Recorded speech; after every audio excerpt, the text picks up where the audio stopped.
In Episode 1, titled How PenTest Plus Questions Work, we're going to build a practical skill that pays off on every single item you face, decoding the prompt so you can choose the best answer on purpose, not by vibe.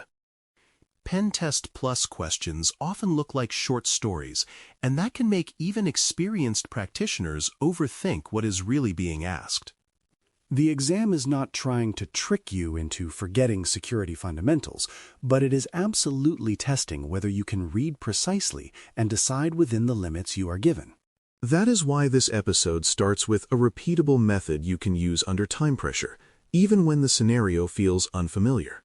By the end, you should have a reliable mental routine that turns a messy paragraph and 4 tempting options into a clear decision. One of the quickest ways to get comfortable is to recognize the most common shapes of questions, because the shape tells you what kind of thinking is required. You'll see prompts that ask for the best next action, which is usually about sequencing and being realistic about what you can do right now. You'll see prompts that ask for the most likely cause, which shifts your focus toward evidence interpretation and what explains the symptoms with the least assumption. You'll see prompts that ask for a priority, which is a test of risk sense and order of operations rather than deep tool knowledge. When you can name the shape in your head, you stop treating every question like a unique puzzle and start treating it like a familiar format that you already know how to solve. A major reason candidates miss questions is that they treat all the words in the prompt as equally important, when the exam is really asking you to find the decision point. Think of the prompt as having 2 layers, a background story and a required choice. The background provides context, but the required choice is the one line you must answer, and it is often expressed as, "What should you do next?" or "Which is most likely?" or "What is the best explanation?" A disciplined reader learns to separate those layers quickly, because the story can be vivid and still be irrelevant to the choice. When you train yourself to locate the decision point first, you stop being dragged around by details that are there to simulate reality, not to change the correct answer. Once you locate that decision point, the next move is to look for constraints, because constraints are how the exam limits what best means in that situation. Constraints can be explicit, like a statement that you are in scope for a specific subnet, or that you have only a maintenance window, or that you are not allowed to disrupt production. Constraints can also be implied, like a warning about safety or a note that permissions have not been granted yet. In a real engagement, you might negotiate around constraints, but on the exam, you treat them as law, because the correct answer is the one that respects them. If you ignore a constraint, you will often pick an answer that is technically powerful but contextually wrong, and that is exactly what the item is designed to expose. A simple habit that improves accuracy is to tag constraints into a few categories you can scan for automatically: time, scope, safety, and permissions. Time constraints show up as limited windows, urgent deadlines, or statements that you need an immediate decision. Scope constraints include explicit networks, systems, or techniques that are allowed or disallowed, and they matter because out-of-scope actions are never best, even if they would work. Safety constraints point to production sensitivity, fragile environments, or the need to avoid disruption, and those push you toward low-impact choices first. Permissions constraints are the most decisive, because actions that assume authorization you do not have are usually wrong, no matter how tempting the result sounds. When you can name the constraint, you can also see how each answer choice either honors it or violates it. Alongside constraints, it helps to do a quick phase tag, because many incorrect answers are incorrect simply because they belong to the wrong phase of an engagement.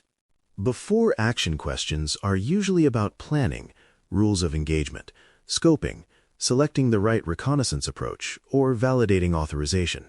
During action questions lean toward enumeration, exploitation decisions, pivot planning, and careful progression without breaking constraints. After access questions tend to focus on validation, documenting impact, post-exploitation objectives, and ensuring you can explain what you did and why it mattered. When you tag the phase, you automatically filter out answers that jump ahead because the exam is testing process maturity as much as technical awareness. If the prompt describes early discovery and an answer jumps straight to high-impact exploitation, that mismatch is often the entire point. Asset-type clues are another quiet signal that guides correct choices, because best depends heavily on what you're dealing with. A web application context tends to steer you toward options that consider session handling, input pathways, authentication flows, and application layer evidence rather than raw network assumptions. A cloud context tends to emphasize identity boundaries, exposed services, misconfigurations, and shared responsibility realities, even if the prompt is brief. Wireless contexts bring different safety and legality considerations, and they often make permissions and scope even more decisive. Identity-focused contexts highlight privilege paths, access control, and what you can infer from authentication behavior, and they usually punish answers that assume you already have credentials. If you train yourself to notice the asset type, you stop choosing tools or actions that are mismatched to the environment the prompt describes. Now, let's talk about trap answers, because the exam loves options that sound confident but skip steps or assume access you have not earned. A common trap is the answer that starts with exploit or exfiltrate, when the prompt never gave you permission or never established that you have the access needed to do that safely. Another trap is the answer that jumps to a heavy-handed action when a lighter action would gather more information and still move you forward. There are also traps that look like they demonstrate expertise, but they depend on data you do not have, like making a precise technical conclusion without enough evidence in the prompt. The exam is rewarding disciplined decision-making under uncertainty, so an answer that assumes missing access or missing facts is often the wrong kind of confidence. Your job is to choose the option that fits the phase, fits the constraints, and can be justified from what you actually know. Language cues help you spot weak choices, and one of the easiest cues to learn is the presence of absolute words. When an option includes always, never, or only, it is often trying to force a rule where the right answer is context-dependent. Security work does have hard rules, but exam questions are usually built around context, so absolutes tend to be brittle. That does not mean absolutes are always wrong, because sometimes a constraint creates a true hard boundary, but you should treat those words as a warning light. If one option claims something is the only acceptable action, ask whether the prompt actually justified that level of certainty. In many cases, the better answer is the one that acknowledges reality. Do the next reasonable step that is allowed, safe, and aligned with the objective. To make this concrete, let's walk through a short scenario and narrate how elimination works when you apply the method. Imagine a prompt that describes you being authorized to assess a small internal web application and you observe unusual redirect behavior after login, but the prompt also notes that the environment is production and the client emphasized avoiding disruption. The decision point asks what you should do next to validate the issue, and the choices include a disruptive stress-style action, a credential guessing style action, a careful observation action, and an out-of-scope network scan of unrelated systems. The constraints here include safety and scope, and the asset type clue says web, so anything that hits unrelated hosts or risks disruption is suspicious.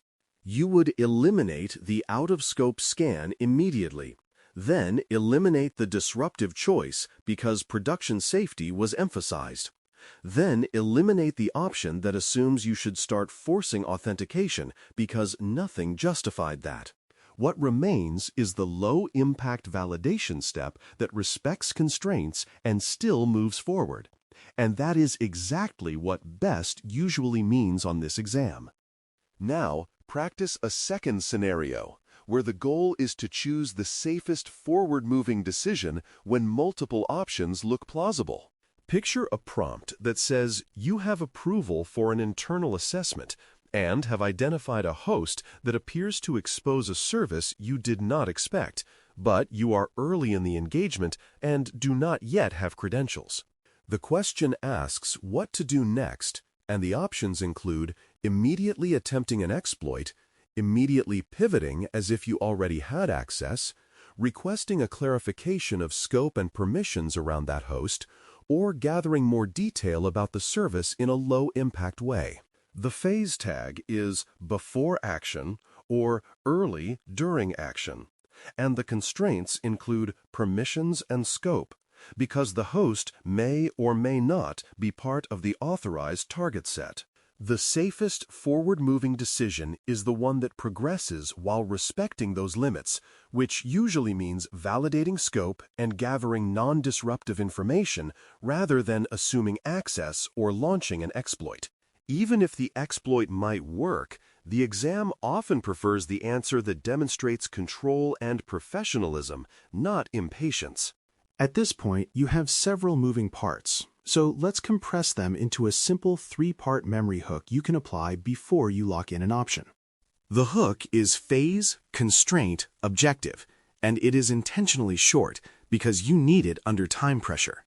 Phase tells you whether the best answer should be planning, information gathering, action execution, or post-access validation and documentation. Constraint tells you what you must not violate, especially scope, safety, and permissions, because those are exam-grade deal breakers.